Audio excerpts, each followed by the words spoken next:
En 1870 paraissait l'un des romans d'aventure les plus connus au monde, 20 000 lieues sous les mers, de Jules Verne. Jules Verne est un auteur français très connu, né en 1824 et mort en 1905.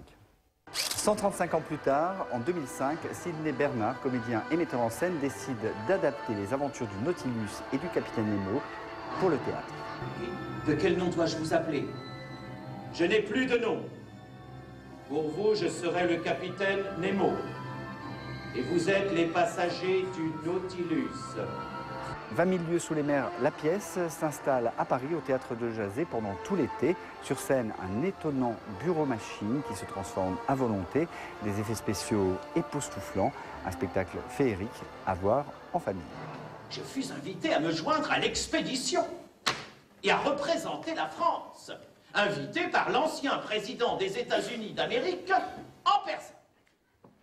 Monsieur le Président. 20 000 lieues est écrit comme un journal de bord. C'est le professeur Aronnax qui raconte son aventure. Et l'œuvre est écrite à la première personne du début jusqu'à la fin. J'ai pris l'espace vide qui existe entre 20 000 lieues sous les mers et l'île mystérieuse. C'est dans l'île mystérieuse, que Jules Verne va écrire 4-5 ans plus tard, qu'on apprend qui est le capitaine Nemo. Et on apprend aussi que le professeur Aronnax a raconté son aventure. Je suis vivant. Non, je n'ai pas été avalé par un monstre marin, comme les journaux l'ont écrit. Pourtant, j'étais prêt à donner ma vie pour satisfaire cet insatiable besoin d'apprendre.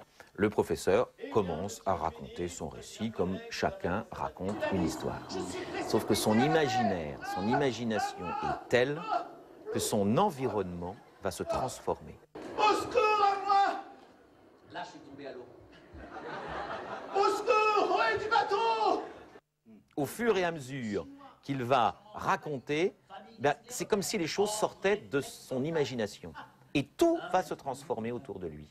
L'heure de la lutte a sonné. Le canon du Lincoln est chargé. Le boulet frappe l'animal.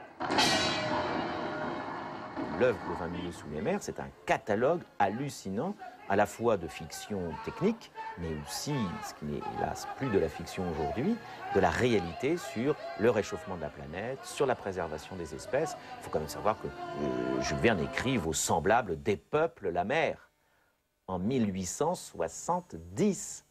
Le capitaine a raison, maître Land.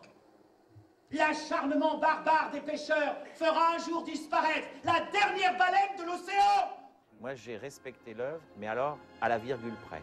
C'est d'ailleurs pour ça que Jean Verne, l'arrière-petit-fils de Jules Verne, va dire c'est l'une des meilleures adaptations d'une œuvre de Jules que j'ai vue. Un des bras du poulpe glisse par l'ouverture comme un serpent. Oh! Capitaine, au secours! Capitaine!